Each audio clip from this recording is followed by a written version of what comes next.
Para sa mga pulpul, para sa mga abusado, arogante, walang kwentang nilalang, nagtatago sa titulong public servant, empleyado ng gobyerno o politiko at kahit sino ka pa, yan ang tunog na lalatay sa'yo. Walang sisinuhin, walang sasantuhin, basta't tiwali, gigisahin ni Percy Lapid. Si Percy Lapid, dito sa Lapid Fire. Lapid Fire!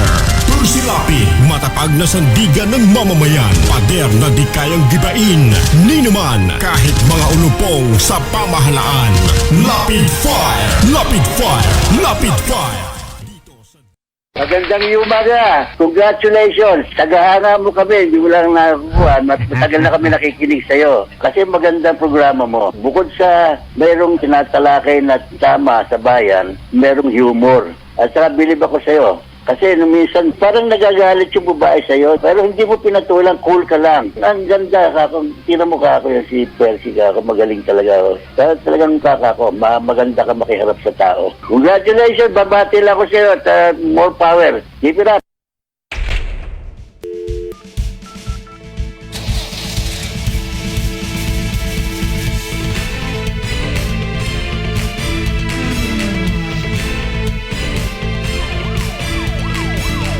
Percy, lapid, lapid far, bang bang. Percy, lapid far. Ang tapang niya'y kakaiba, walang takot sa pagtira. Oh yeah, oh yeah. Kapag mayroong anomalya, ibubulgar niyang talaga. Oh yeah, oh yeah. Mga kurap sa gobyerno, ibibiso ng walang preno. Maging ito maay politiko, artista man o kahit sino, sasabugin ang baho nito. Ang Lapid Fire, walang sinisino. Percy, lapid fire, bang bang. Percy, lapid fire. Percy, lapid fire, bang bang. Percy, lapid. Huwag na huwag kang magkakamali, gumawa na masama, huwag kang tiwali. Ang Lapid Fire sa iyo ay nakabantay, bawat mong galaw, kinikilatis at hinihimay. Kay Percy Lapid, hindi ka ubra, kanyang ihahayag, mapagsamantala. Magnanakaw at mga walang budi, nagpapahirap sa bayan. Mga mapang-api, mayaman at sikat, artista, politiko, ikaw ay umayos kung ayaw mabisto sa Lapid Fire. Bawal ang abuso, lilitsyonin ka ng buhay sa bawat komentaryo. Kay Percy Lapid ay pantay-pantay, walang silbi ang yaman sa buhay. Lahat tayo'y magkakapatid, pag-ibig sa bayan, ating tanging hatid. Mga kurap sa gobyerno, ibibiso ng walang preno. Maging ito maay politiko, artista man o kahit sino, masasabugin ang baho nito. Ang Lapid Fire, walang sinisino. Percy, lapid fire, bang bang. Percy, lapid fire, bang bang. Percy, lapid fire, bang bang. Percy, lapid fire, bang bang. Ang balitang ito ay hatid sa inyo ng Hataw. Number 1 sa balita, basta tabloid, Hataw. Walang preno kung bumatikos. Malalim at makatwirang komentaryo. Mag-ingat ang mga politikong gumagawa ng kalokohan at baka kayo ay tamaan ng Lapid Fire!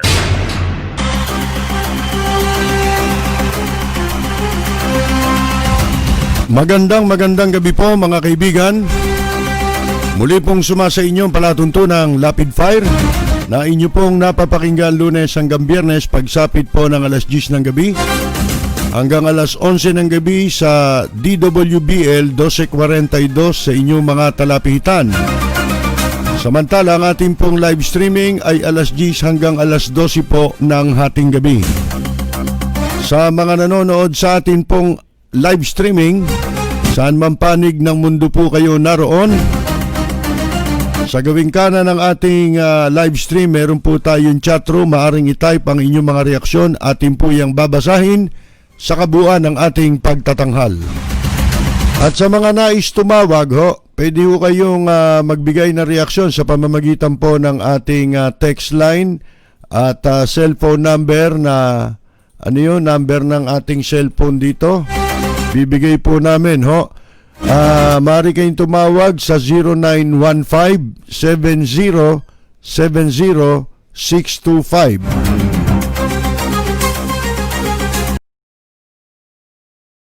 Isang kumpanya po, mga kaibigan, na may kinalaman dito sa dialysis, ang isinasangkot po sa malaking katiwalian sa PhilHealth. Hindi lang nababasa ang ating kolum ng marami.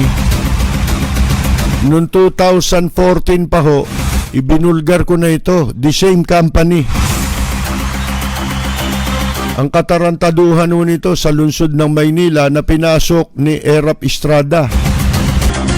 At ibabahagi natin ang kwento ng isang nurse na pumanaw dahil sa COVID. Ito ho'y frontliner, mga kaibigan, na hindi man lang niya natanggap nung siya'y nabubuhay yung kanya o ipinangako ng gobyernong hazard pay na lumilitaw po 150 pesos isang araw. Anak ka ng... At syempre, mga kaibigan, nandiyan pa rin yung issue ng ating kasarinlan. Ang nauubos na ang panahon, nangongonti na po ang oras ng mga Pilipino upang ipaglaban ang ating kalayaan, ang ating kasarinlan, laban po sa bansang China. Paubos na yung oras. Sabi sa English, time is running out.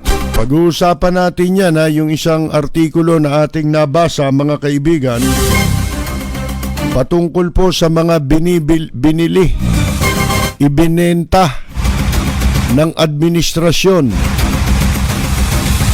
na mga lupang pagtatayuan di umano ng negosyo kunyari. Pero siyempre, binenta mo yan, pwede nang tayuan ng base militar ng Inchik.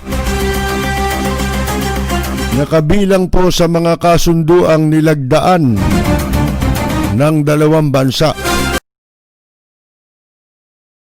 Bueno, unahin ho natin itong kumpanya, mga kaibigan, na nagmamay-ari ng mga dialysis center na di umano ay pinaburan ng PhilHealth corruption, na nagmimintina, ang sabi ho, sa kanilang paliwanag, strictly raw to the highest standards of integrity in all its business dealings. Talaga lang mga kaibigan, alam nyo, ang tinutukoy na kumpanya rito, ang pangalan B. Brown Abitum Philippines Incorporated. Ito yung inimbestigahan ngayong araw sa Senado, mga kaibigan. Sa kanila pong pagkakasangkot sa mga irregularidad sa PhilHealth, pagkatapos na itong kumpanyang ito ay mabanggit sa Senate investigation dahil po sa panibagong corruption na nabulgar sa PhilHealth. Sa hearing po ng Senado, kinwestiyon ang pagre-release ng halagang 45 million in cash advances. Advance, isipin mo. sa B. Brown Abitum sa pamamagitan po ng PhilHealth Interim Reimbursement Mechanism o yung IRM, which were specifically allocated for hospitals treating patients of the coronavirus disease. Ayan po, sa ospital pala intended yung interim reimbursement mechanism. Bakit ito ibinibigay sa hindi naman ospital? Unang-una, ayon sa kanilang paliwanag nitong kasabwat sa katarantaduhan ng PhilHealth, mga kaibigan, maraming kumpanya yan pero ito mismong kumpanyang ito, noong 2014, pumasok ito sa kasunduan, ito'y binulgar ko sa column ko sa Maynila, kay Erap Estrada, mga kaibigan, ang nakaupo nun. Ngayon, babasahin muna natin itong sinasabi ng mga senador. Ang sabi ng isang senador, ito raw mabilisang pag-release ng cash advances sa Brown Abitum. Sa kabila ng merong nakapending na kaso sa PhilHealth. Ito'y patunay na ang PhilHealth ay namimili o merong pinapaboran talaga na mga health facilities. Hindi sila ospital, mga kaibigan. Mamaya malalaman ninyo Hindi ho ito kasama sa balita, pero binalikan natin yung mga unang balita na lumabas nung ito'y gumawa ng kasunduan, pumasok sa kasunduan si Plander Estrada at saka itong kumpanyang tinutukoy dito. Naisulat ko po sa aking column ito, 2014. Ang sabi ho dito, I don't think, sabi ng isang senador, there's any doubt that there's favoritism in PhilHealth. Wala raw duda o pag-aalinlangan na merong favoritism sa PhilHealth. Ibig sabihin, kasabwat yun. Ibig sabihin ng favoritism dyan, kasabwat, kamukha nung kay Duque, di ba? At saka yung mga nabulgar na medical clinics, di ba? Na wala naman nangyari. Ilang taon na nakakaraan. IRM has now become an equitable reimbursement mechanism. Yun na raw ang tawag doon sa IRM. It's being used, ginagamit ng PhilHealth to the advantage of some blessed hospitals. Ito nga hindi ospital ito At ayon sa isa pang senador, yung PhilHealth supposed failure to exercise due diligence when it released funds to B. Brown Abitum despite it not being registered with the Securities and Exchange Commission. Hindi daw po rehistrado sa SEC o Securities and Exchange Commission. Pero sabi nitong kumpanyang ito, rehistrado raw sila sa SEC. Ang kanila raw kumpanya ay nakarehistro sa SEC noong December 11, 1985 bilang B. Brown Medical Supplies. Supplier lang ng medical equipment. Whereas B. Brown Abitum, a wholly owned subsidiary of B. Brown Medical Supplies Incorporated, was originally incorporated as Philippine Renal Care Incorporated on 24th January 2002. Ibig sabihin, sila po'y nagsiservisyo ng dialysis program. Nagsiservisyo sila. Sa madalit sabi, kung ikaw ay nagsiservisyo, dapat may sarili kang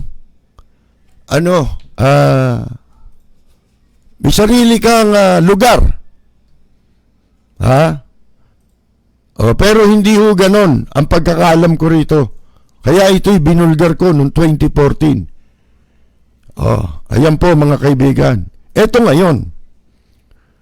Noong 2014, mga kaibigan, nagbukas itong pumasok itong lungsod ng Maynila sa isang kasunduan dito sa kumpanyang itong Brown. At binigyan sila ng espasyo para ipagamit sa kanila yung espasyo ng isang public hospital sa Maynila na ipinatayo ni Mayor Alfredo Lim nung siya ay unang nahalal na alkalde noong dekada 90, yung kanyang first incumbency, mga kaibigan, sa Delpan, yung Gat Andres Bonifacio Memorial Medical Center sa Delpan. Ang nagpatayo niyan si Mayor Alfredo Lim. Akalain ninyo, ito'y private company ito, hindi ba? Tapos, itong lungsod ng Maynila, city government, nakipagkasunduan para doon magsasagawa, ginamit ang facilities ng anong tawag nito? Ng lungsod ng Maynila. Sa Maynila pa lang itong binabanggit natin. Kasi ayon sa kanila, meron na silang mga iba pang sineserbisyuhan sa Luzon. Ibig sabihin, hindi lang pala ito sa Maynila. Kaya dapat lang na imbestigahang mabuti at halukaying mabuti ito. Alam naman natin, hindi rin magtatagumpayan Pamilya ni Era pang masasangkot dito. At saka yung lungsod ng Maynila, mga kaibigan. Ang vice mayor nun, si Isko Moreno. Pero itong kasunduang ito, si Era bilang alkalde ng Maynila. Ngayon, yung outpatient building, pinagamit dito sa kumpanyang ito, pinayagan, private company. Ba't hindi sila nagtayo ng sarili nilang parang ospital, clinic? Bakit nila gagamitin yung facilities ng gobyerno? Hindi mo ba? Ang laking transaksyon nito, mga kaibigan. Ang laking katiwalian nito. At kaya nila ginawa yan. Ito ang modus na dapat imbestigahan dyan. Nilagay nila yan doon sa Gat Andres Bonifacio Memorial Hospital. Ibig sabihin, yung mga pasyente na magpapagamot sa Gat Andres Public Hospital yan yan ang unang-unang malaking proyekto na naitayo ni Mayor Lim nung kanyang first incumbency, nung una siyang maging mayor. At saka itong City College of Manila na ngayon ay tinatawag na Universidad de Manila, di ba? Isipin mo, private company ka. Gagamitin mo yung facilities ng gobyerno. Bakit nila ginawa yan? pinalilitaw pa nun ni Erap na accomplishment yan. Anak ng corruption yun eh. Unang-una, yung espasyo na ipinagamit sa kanila, yung building, mga kaibigan, government na ng Manila yun eh. Hindi ba? Property ng gobyerno yan eh. Tapos pinag-uopisina mo ron. Di ba? Nang walang bayad. Yan ang imbestigahan ninyo. Ngayon, bago itong PhilHealth, ito modus naglalagay sila ng parang desk sa mga ospital. Kamukha niyan. Nung itayo itong dialysis sa ano na ito? Sa Gat Andres Bonifacio Memorial Hospital. Katabi nito yung desk, lamesa ng PhilHealth. Ito ngayon ang modus. Hindi mo ngayon alam, lahat ng nagpapagamot, bibigyan ka ng PhilHealth card. Pagkatapos, pagka hindi naman sakit mo, hindi naman kailangan ng dialysis, irirehistro nila yan na ikaw nagpapadialysis. Hindi ba, mga kaibigan? Pagkatapos, kasabwat yung PhilHealth eh. Kaya magkatabi sila eh. Yung lamesa ng PhilHealth nando doon sa klinikang ginagamit ng Brown Company, mga kaibigan. Di lahat ng papasok, una, itong si Erap nagbibigay ng orange card na pwede mo raw gamitin sa pagpapadialysis doon. Imbestigahan yung mabuti yan. Ang analysis ko ito, 2 beses nilang winawalang hiya ang gobyerno. Double dead ito, kumbaga sa hayop, mga kaibigan. Pababayaran na sa PhilHealth yung gusto nilang palitawin na nagpa-dialysis kahit hindi. Ito'y lumabas na sa investigasyon ng ibang kumpanya, hindi ba? Nung unang investigahan itong PhilHealth, kailan ba yun? Nung nakaraang taon, the other year? Last year yata eh. Mga kaibigan eh. Inimbestigahan nila, di ba? Natuklasan, mayroong mga medical centers na pinapaboran si Duque. Hindi naman qualified. Walang hindi accredited. Hindi ba? Lumabas lahat yan. Ito nga yung Brown na ito. Alam niyo si Erap, walang yayan. Mga kaibigan, doble yan kung magnakaw lagi. Nagnanakaw na sila sa PhilHealth. Nagnanakaw pa sila sa City Hall. Kasi public hospital yan eh.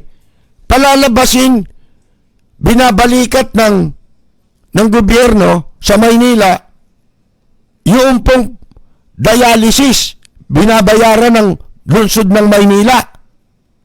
Hindi ba? Pag nagpa-dialysis yung pasyente, palilitawin nila, binayaran yun ng lungsod ng Maynila. Pagkatapos, kukubra pa sila sa PhilHealth. Di dalawa. Mga kaibigan, yan ang imbestigahan ninyo. Alam nyo kung bakit? Noong panahon na si Mayor Lim ang nakaupong alkalde, nung maipatayo yung Santa Ana Hospital, yan ang pinakabagong ospital sa lungsod ng Maynila na si Mayor Lim din ang nagpatayo. Santa Ana Hospital. Kasi ang ginawa ni Mayor Alfredo Lim, lahat ng district sa Maynila, 6 yan. Kailangan may ospital. Lahat yan merong kanya-kanyang ospital. Kaya sabi ko sa inyo, wala pa nakagawa nun sa buong Pilipinas. si Lim pa lang. Kaya ako naniniwala doon sa simulain na yon ni Mayor Alfredo Lim na ang talagang solusyon para matulungan mo ang mga mamamayan na nagkakasakit. Lalo na yung mga walang pera. Kailangan magpatayo ka ng ospital. Na dinidiscourage yan ng marami ng mga magnanakaw sa gobyerno. Para ang makinabang mga pribadong ospital lang. Kung wala kang pambayad, mamamatay ka na lang. Di ba, mga kaibigan? Ngayon, nung maipatayo yung Santa Ana Hospital, nagkaroon yan ng mga dialysis machine. Pero yan ay sa Maynila. At meron akong tagapakinig noon. Matanda na mga kaibigan. Merong lumapit sa kanya, taga Pandakan. Pako. Nilapitan siya ng isang kakilalang mahirap.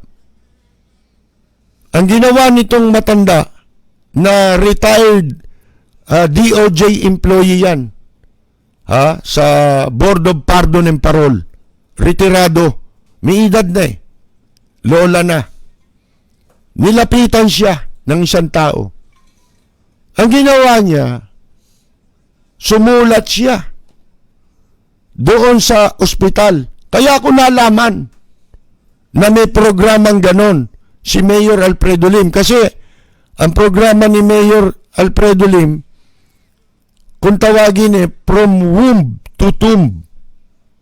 Mula sa ipapanganak ang sanggol, libre. Hanggang sa mamamatay ka, libre ang gastos. Mga kaibigan. Ngayon, itong tagapakinig natin, sumulat siya sa ospital ng Santa Ana. At nirefer niya itong taong lumapit sa kanya na nangangailangang makapagpa-dialysis pero walang maipambabayad. Alam ba ninyo? Binalita sa akin nung matanda. Inaccommodate yung kanyang request.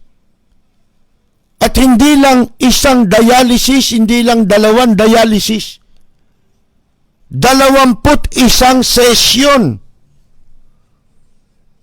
Mga kaibigan, ang ibinibigay pala sa ilalim ng programa na libreng serbisyo na inilunsad ni Mayor Alfredo Lim. Hindi ko alam yun. Hindi ko alam yung proseso ng programa. Nalaman ko lang yan dahil dun sa masugid nating taga-subaybay nung araw. Na minsan nga, dinalaw ko pa yan. At isinama ko pa ron sa kanilang lugar si Mayor Alfredo Lim. Nung yang matanda na yan, babae yan Napakaliit, payat na payat Diyan sa, ano bang lugar yon? Kalimutan ko, may eskwelahan doon sa likod ng eskwelahan nakatira. Sa Paco. Kasi inaharas nung barangay captain nung nakaupo na si Erap. Kasi alam supporter siya ni Lim. Hindi siya personal nakilala ni Mayor Lim. Pero taga Bulacan din yung matandang babae. Mga kaibigan. Kaya ang ginawa ko nung kumakampanya si Mayor Lim, pinakiusap ko na madaanan niya yung matanda na yon na kanyang supporter na naglagay ng napakalaking tarpaulin sa harap ng bahay niya na binababoy nung barangay captain. Kaya pinakiusapan ko si Mayor Lim na kumare makadaan doon. Ngayon, doon ko lang nalaman sa matandang yun na merong ganong programa si Mayor Lim na dialysis. Patapos si Erap, pinagmamalaki niya, pumasok sila sa kasunduan sa isang pribadong kumpanya. Pribadong kumpanya. Pinagamit mo yung facilities na ipinatayo ng lungsod ng Maynila para doon magsagawa ng kanilang negosyo, magnegosyo. Itong pribadong kumpanya. Isipin mo yan. At the expense ng mga mamamayan ng lungsod ng Maynila. Pinagkakakitaan na sila. Sus Mariosep, pinagamit pa yung pasilidad ng lungsod ng Maynila. Yan ang dapat ninyong imbestigahan. Walang preno kung bumatikos. Malalim at makatwirang komentaryo. Mag-ingat ang mga politikong gumagawa ng kalokohan at baka kayo ay tamaan ng Lapid Fire! Ako, ang pagkakaintindi ko dyan sa Brown na yan, ang kausap niyan yung asawa ni Erap, si Loy Estrada. Kasi lahat ng may kaugnayan sa mga pagamutan nun, ang nakikialam yung asawa ni Erap. Kanya-kanya sila ng ng mananakaw dun mga kaibigan depende kung anong transaksyon mo. Pero pag transaksyon mo, may kinalaman sa gamot, hospital supplies, asawa ni Erap yun. Di ba doktora yan? Mga kaibigan. Ngayon, ito isang malungkot na kwento, mga kaibigan, ng isang pumanaw na nurse, frontliner. Yung kanyang anak, napakalalim ng hinanakit. Sapagkat namatay at namatay, itong nurse na ito, mga kaibigan, hindi niya nahawakan yung ipinangako na hazard pay. Pinangako ng gobyerno. Nung una sinasabi 500 daw yan. Di ba? Alam ba ninyo kung magkano na lang? Naging 150. At ang malupit, hindi talaga 150 nung kwentahin. Mga kaibigan, mas mababa pa sa 100 piso yung hazard pay. Hanggang sa namatay, hindi nakuha. Mga kaibigan, ito babasahin natin ang post ng kanyang anak, pero ito'y napalathala online sa isang online news site. Expectation versus reality is usually the stuff of funny memes and light-hearted tweets. But when applied to matters of life and death, the questionable management of a pandemic, for example, it's definitely no laughing matter. Joy Cruz,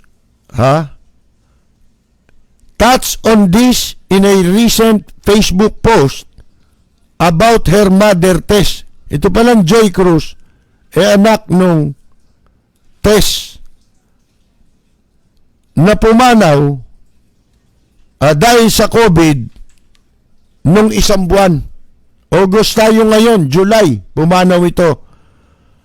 Si Tess na nurse naging health worker for around a decade. Mga 10 taon. A nurse at Cainta Municipal Hospital. O doon siya nagtatrabaho bilang health worker. A few months before my mom passed away, sabi nung anak, bago daw po ilang buwan, bago pumanaw ang kanyang nanay, she's been telling me about how long she and her co-nurses had been waiting for their COVID hazard pay. Sinasabi raw malimit sa kanya ng kanyang ina ang kinaiinipang matanggap ng nilang mga nurse na kasamahan niya yung inaantay nilang COVID hazard pay na ipinangako ng gobyerno. Yan po ang nilagay nitong sa kanyang post ng anak. Dinagdag niya na ang kanyang nanay binabalak na gamitin yung matatanggap na yun na hazard pay para sa kanyang nakababatang kapatid na babaeng si Maxine at para sa pambili ng Groiler home learning materials ngayong pasukan siguro, di ba? Itong si Tess na pumanaw nga po na isang nurse at ang kanya mga kasamahan ay umaasa na makatatanggap sila ng 30,000 pesos based on 500 daily rate. Yan kasi pinangako 500 So ini-expect nila sa isang buwan may 30 araw tatanggap sila ng mga 30,000. Bilang frontliners na ipinangalandakan po ng Department of Health, di ba? Pero malungkot, pumanaw si Tess bago niya matanggap. At sumayad sa kanyang kamay kahit man lamang 5 duling na ipinangakong ibibigay ng pamahalaan. Si Tess ay nagtrabaho bilang nurse sa Cainta Municipal Hospital. Mga kaibigan, 10 taon.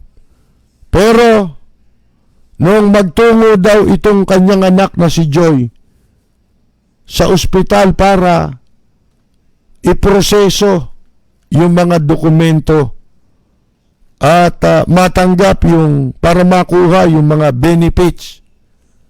Sinabihan siya na ang halaga lamang na makukuha niya ay 7,000 plus. Apparently, sabi, the COVID hazard pay of the nurses in their public hospital has been reduced to just 150 per day. Sino gumupit nito? Paano nangyari yun? Hindi ba kasama yan sa mga pinaglaanan ng sinandok na pondo ng national government? Para po tulungan ang ating mga kababayan. Alam nyo, may katwiran, di ba? Yung mga doktor, sila ang kumatawan para ipanawagan ang problema ng mga health workers. Dahil nga ito ang nangyayari, mga kaibigan. Sipin ninyo, 150, lumalabas lang daw, 150 per day ang hazard. Nakataya buhay mo, 150 a day, mga kaibigan. At on top of it, were deductions. Hindi na nga 500, 150 na, nagkaroon pa ng mga kaltas. Kinaltasan pa yun. Kinangkungan pa, mga kaibigan.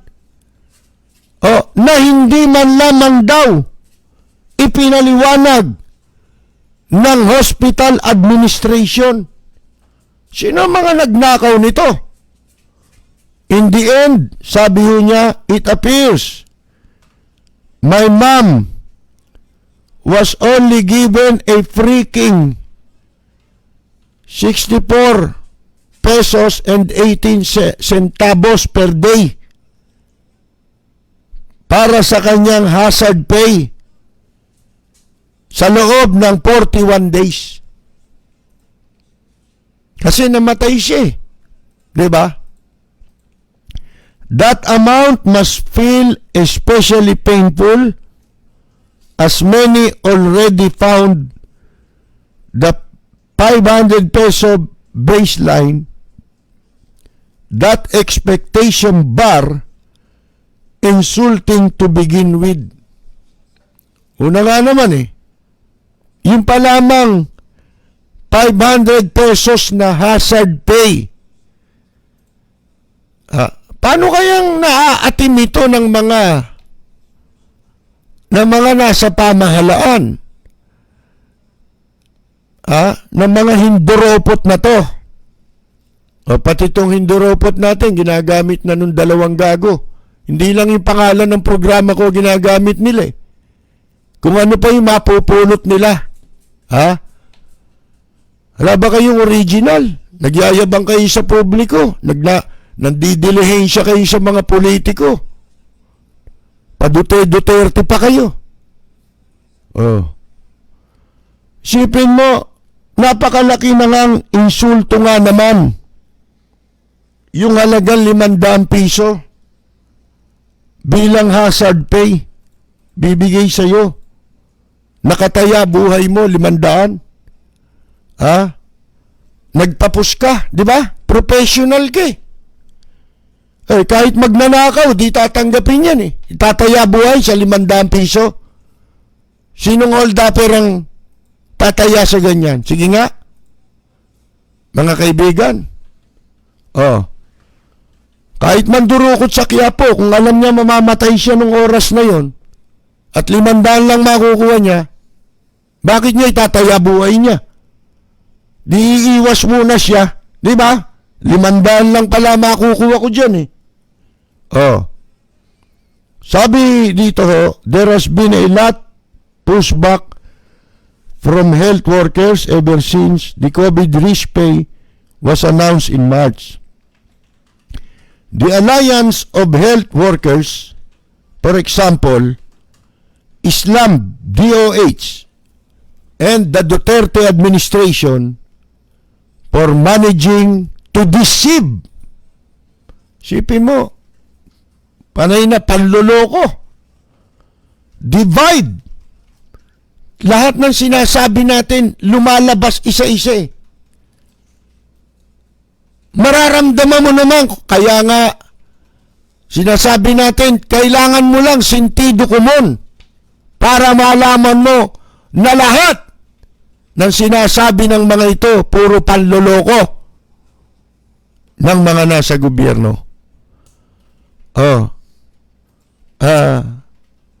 Ito, to deceive Islam DOH and the Duterte administration for managing to deceive, divide, and insult, as quoted in an Inquirer article published in June. They pointed out what they saw as problems with the computation of the pay, as well as scenarios wherein amounts wouldn't be paid out at all. Sipin mo yan.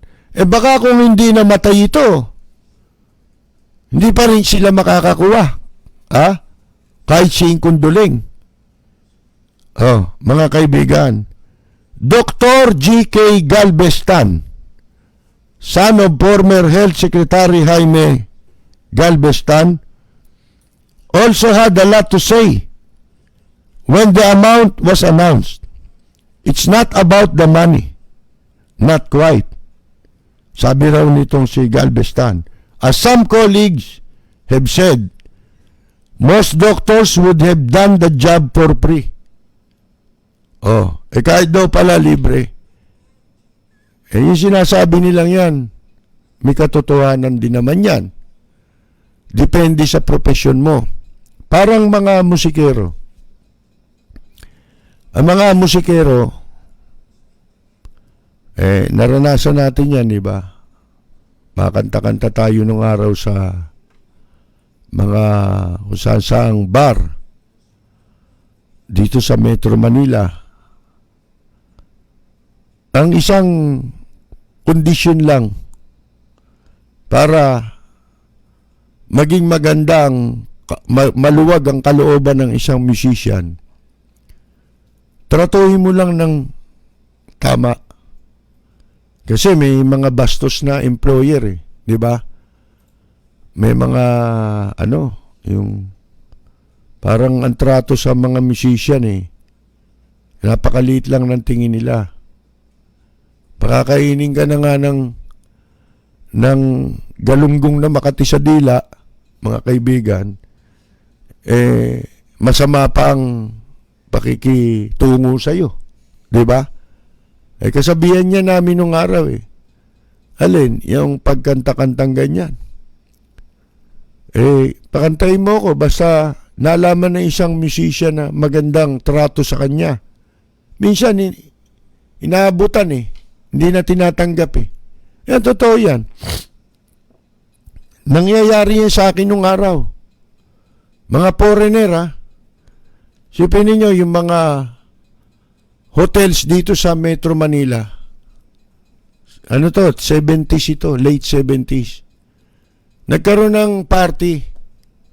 Yung mga chef ng lahat ng hotel. Puro foreigner yan eh. Mga chef sa lahat ng hotel.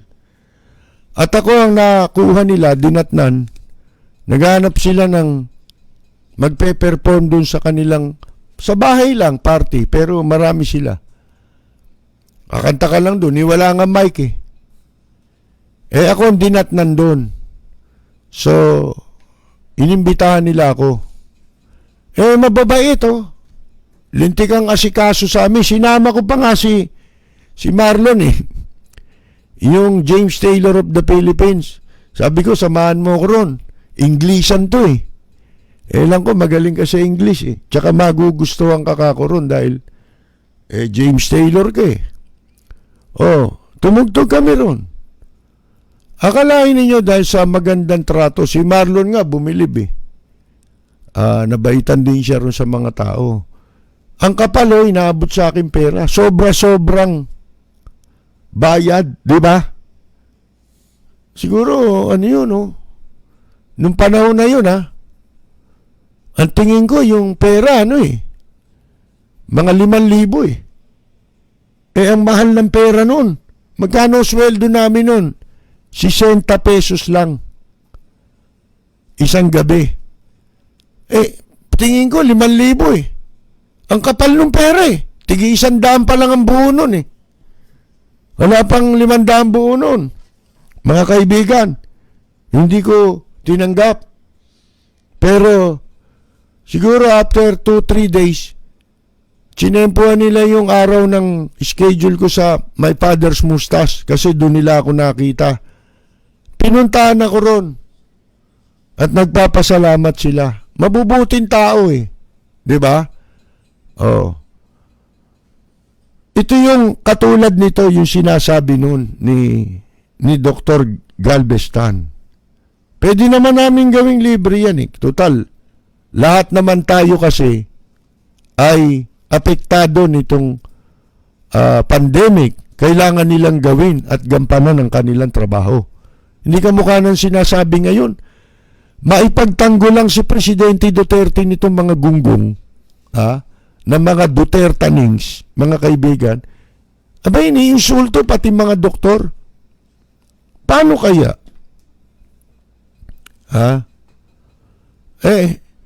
Kung ano maisip nitong mga ito, may magagawa ba kayo? May magagawa ba tayo? Sipin ninyo, it's not entirely about how much the DOH is giving. It's about how much they may be holding back. If this is indeed all they can give, I want them to show us, point by point, peso by peso, why this is all they can afford. test with daughter Joy at 8 to 9 years old. Joy was surprised to see that her mother's hazard pay was greatly reduced via smaller rates and deductions. Joy, who is founder of the CEO of design and creative firm Limitless Labs, echoed this sentiment in her own post. Sabi niya, this issue is not about monetary value. This issue is about how governments lie and how we take for granted and exploit our frontliners in the face of this pandemic.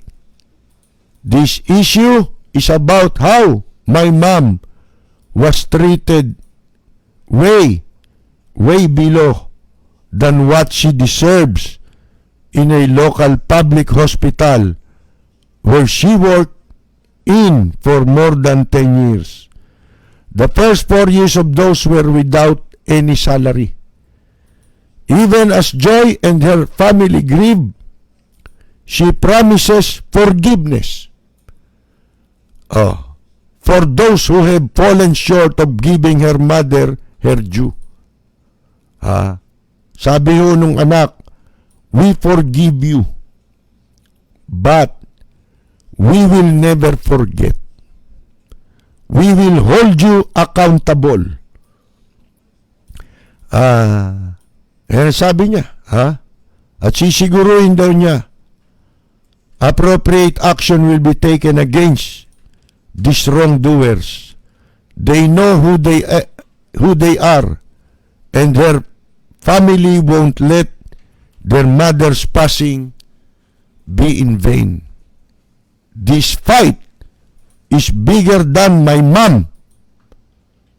Ayan ang sabi nung anak. This fight is not just to honor her memory, but more so to help the living, our exploited healthcare workers who are continuously deceived and treated like garbage by people in power. Ayun po mga kaibigan. Nakakasakit ng kalooban, hindi ho ba, mga kaibigan? Tayo nga kung marami sa atin, kung may maitutulong lang, sigurado, hindi nating matitiis na hindi tulungan ang ating mga health workers. Kahit papano, kung may mga magagawa tayo, mga kaibigan, di ba? Na makikita nating paghihirap nito mga health workers na ito, sapagkat alam natin na ang nagtutulak sa kanila na ipagpatuloy ang kanilang ginagawa, mga kaibigan, kahit na napakamapanganib para sa kanila, maging sa kanilang pamilya, ang kanilang ginagawa, mga kaibigan, isa lang ang layunin nila sapagkat lahat tayo, kung hindi nila gagawin ang kanilang tungkulin o gagampanan ng tungkulin nila, gano'ng karaming buhay ang mawawala. Kasama na rin sila at ang kanilang pamilya. Hindi ba kamakailan lang dito sa Makati, isang nurse din ang nahawahan na, pero pinagtabuyan, hindi tinanggap sa barangay, sa ospital. At pagkatapos na malaman niya, kailangan mapabalita ka muna di ba? Para merong tumulong sa iyo. O kaya para isalba ang kahihiyan ng mga hayop na ito, na mga manloloko. Hindi totoo mga pinagsasasabi, mga ipinapangako. Insulto na nga yung halaga nakaka-insulto na nga yung alaga, mga kaibigan, talagang kukunin pa lahat eh. Ang ititira na lang, 60 pesos, isipin mo, mula sa 500. Anong kahayupan yan? Di ba? Di ba itong nurse na pinalayas, hindi tinulungan ng barangay, hindi tinulungan ng ospital. Nung mabalitaan pa, napabalita siya sa television, ang ginawa nung inuupahan niya, pinalayas pa siya. Meron bang action sa nagpalayas? Napakarami ng pinalalayas ngayon. Mas gusto nga nila magpalayas eh. Kasi papalit in check. Ito yung mga walang iya. Di ba? Hindi naman kailangan palayasin yun eh. Kasi kung yun ay positive, dapat siyang ilagay sa isang lugar na mas ligtas. Pero pinagtabo yan na parang hayop eh. May nangyari ba?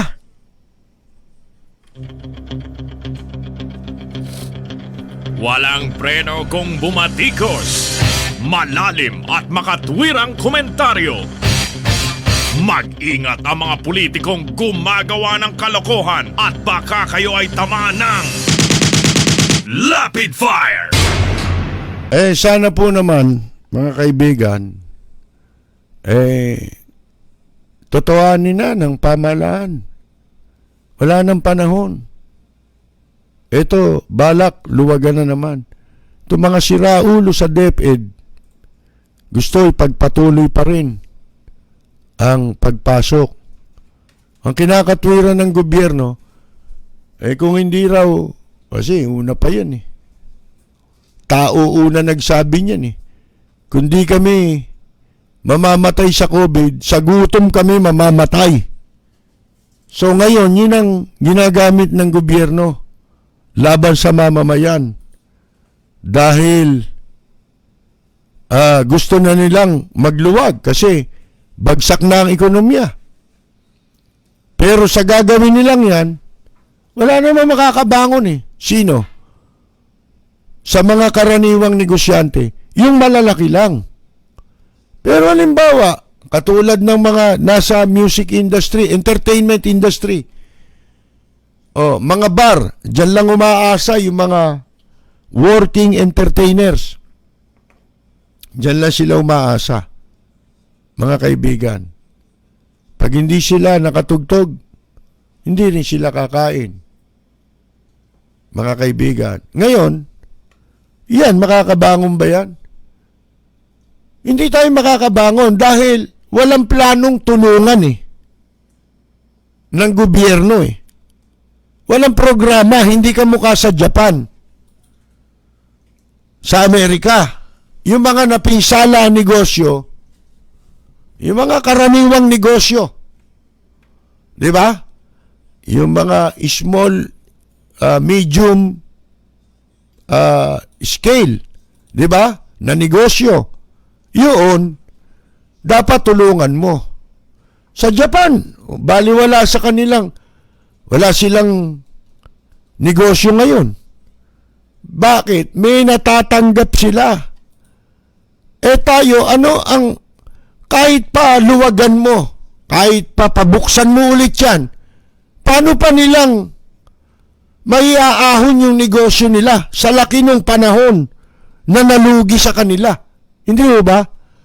Pero wala na po tayong oras at pansamantala po ay magpapaalam tayo sa mga nakikinig sa atin sa DWBL 1242 sa inyong mga talapitan. Napapakinggan tayo alas 10 hanggang alas 11.